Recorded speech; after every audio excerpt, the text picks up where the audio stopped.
안녕하세요, 임태형입니다. 오늘은 2023학년도 대입 수시 전형, 그 중에서도 학생부 전형에 대해 알아보도록 하겠습니다. 2023학년도 대입은 기본적으로 2022학년도 대입과 크게 다르지 않습니다. 그리고 앞으로 몇 년간은 지금의 입시 구도가 큰 틀에서 유지될 예정입니다. 따라서 2022학년도 입시 결과는 현재 고등학생들뿐 아니라 중학생들에게도 매우 중요한 의미가 있는데요. 문이과 통합, 진로 선택 과목의 절대평가제, 그리고 상위권 대학들의 교과 전형과 정시 확대가 실제 입시에서 어떤 변수로 작용했는지 직접 확인해 볼 수 있는 첫 입시였기 때문입니다. 아직 이 입시 결과에 대한 대학별 세부 통계가 나오지는 않았는데요. 5월에서 6월을 전후로 해서 대입정보 포털 사이트 어디가나 각 대학 입학처 홈페이지를 통해서 2022학년도 대입 결과를 확인해 보실 수 있겠습니다.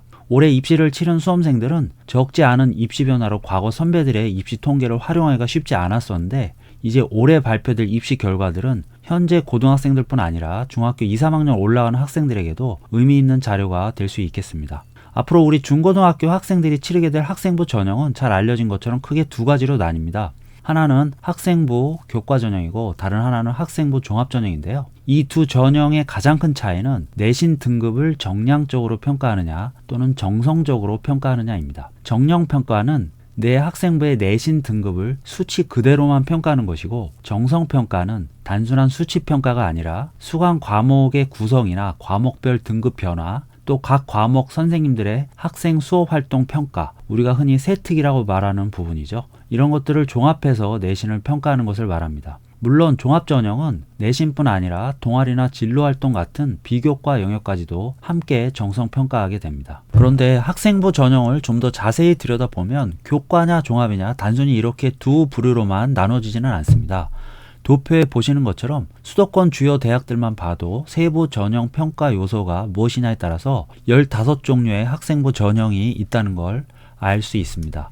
내신이나 비교과 이외에도 수능 최저나 면접, 자기소개서 등의 유무에 따라서 학생부 전형이 이렇게 다양하게 분류될 수가 있는데요. 제가 이 도표를 통해서 특히 강조하고 싶었던 부분은 수시 준비에서 수능 최저나 면접 같은 전형 요소들을 절대 소홀히 해서는 안 된다는 점, 그리고 자기 목표 대학의 세부 전형 요소들을 미리부터 살피고 준비해야 된다는 점이었습니다. 왜냐하면 제가 입시 현장에서 만났던 대다수의 우리 수험생 여러분들은 입시 시즌 닥쳐서 단순히 내신을 기준으로 목표 대학을 정하고, 심지어 그 대학의 세부 전형 요소가 무엇인지는 원서 접수 직전에야 확인해 보는 경우가 많았었기 때문에 완성도 있는 입시 준비가 애초부터 쉽지 않았었습니다. 자신의 목표 대학에 맞춰서 세부 전형 요소들을 미리미리 준비했던 경우는 흔치 않았다고 볼 수 있겠고요. 그렇게 미리 준비했던 소수의 학생들은 당연히 좋은 성과를 낼 수 있었습니다. 물론 내신이 확정되기 전에 수시 목표 대학을 정하는 것이 현실적으로 어렵다는 것은 부인할 수 없지만, 늦어도 2학년 겨울방학이나 3학년 첫 중간고사 전까지는 목표 대학을 어느 정도 명확히 하고 해당 대학들의 세부 전형 요소들을 살펴서 준비할 필요가 있겠습니다. 이 도표는 그런 목표 대학 설정과 전형 요소들을 직관적으로 비교 파악하는 데 도움이 되고자 작성된 것이고요. 도표 보시는 법과 함께 2023학년도 대입 학생부 전형 전반에 대해 간략히 설명드리도록 하겠습니다. 앞서 말씀드린 것처럼 학생부 전형은 크게 교과 전형과 종합 전형으로 나뉘는데요. 먼저 교과 전형은 수능 최저가 있느냐 없느냐가 매우 중요합니다.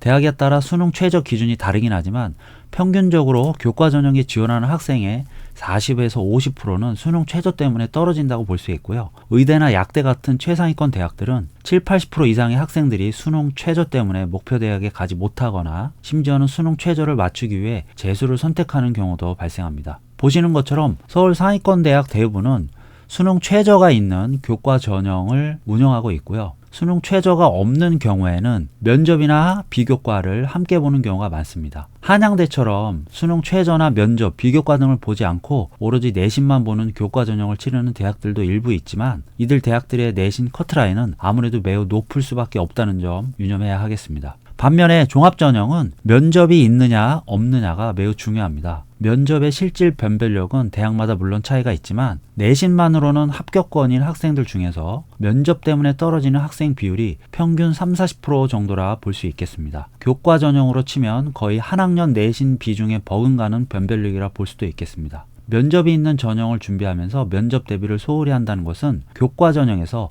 한 학년의 내신을 포기하는 것과 같다는 이야기겠죠. 최근에는 코로나 때문에 면접 시간이 짧아지거나 비대면 면접을 치르는 경우가 많아지긴 했지만 어떤 방식으로든 면접을 치를 경우에는 그 변별력이 작지 않다는 점 기억하셔야 합니다. 특히 상위권 대학일수록 면접 대상자들의 내신 차이가 크지 않기 때문에 면접의 실질 비중이 높아진다고 볼 수 있겠습니다. 면접을 보지 않는 학종도 적지는 않은데요. 해당 대학들은 당연히 학생부나 자소서, 특히 학생부 세특 내용이 더 중요해지기 때문에 이런 대학들을 목표로 할 때에는 미리부터 학생부 관리에 좀 더 신경을 써야 하겠습니다. 참고로 이런 전형 요소들을 단계별로 평가하느냐 아니면 일괄 합산에 평가하느냐도 중요한 부분인데요. 별도의 탈락 단계 없이 지원자 전체를 대상으로 한 번에 최종 합격자를 결정하는 일괄 합산 방식에 지원할 때에는 우리가 흔히 말하는 수시 납치 가능성을 열어두고 지원해야 합니다. 단계별 전형은 대부분 수능 이후에 면접을 치르기 때문에 내가 수능을 잘 봐서 수시보다 정시로 더 높은 대학을 갈 수 있다면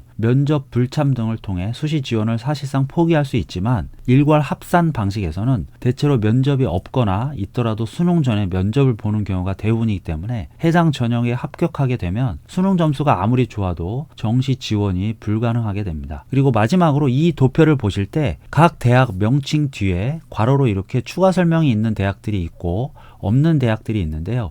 예를 들어 가천대의 경우 교과 전형이 두 가지가 있기 때문에 그 두 전형을 구분하기 위해서 전형 명칭을 괄호 안에 따로 표기한 것이고요. 가톨릭대 같은 경우는 교과 전형이 하나밖에 없기 때문에 별도의 전형 명칭을 표기하지 않았습니다. 마찬가지로 종합전형도 서울대, 고려대, 중앙대처럼 일반 학생을 대상으로 하는 종합전형이 두 가지 이상일 때에는 괄호 안에 전형 명칭을 따로 표기했고요. 경희대, 연세대, 서강대처럼 종합전형 종류가 하나뿐인 대학들은 별도의 전형 명칭을 표기하지 않은 점 참고하시면 되겠습니다. 물론 기회균형 전형 같은 별도의 특별한 지원 자격이 필요한 전형들은 이 도표에 포함되지 않은 점도 참고하셔야겠습니다. 오늘 영상은 여기서 마치겠습니다.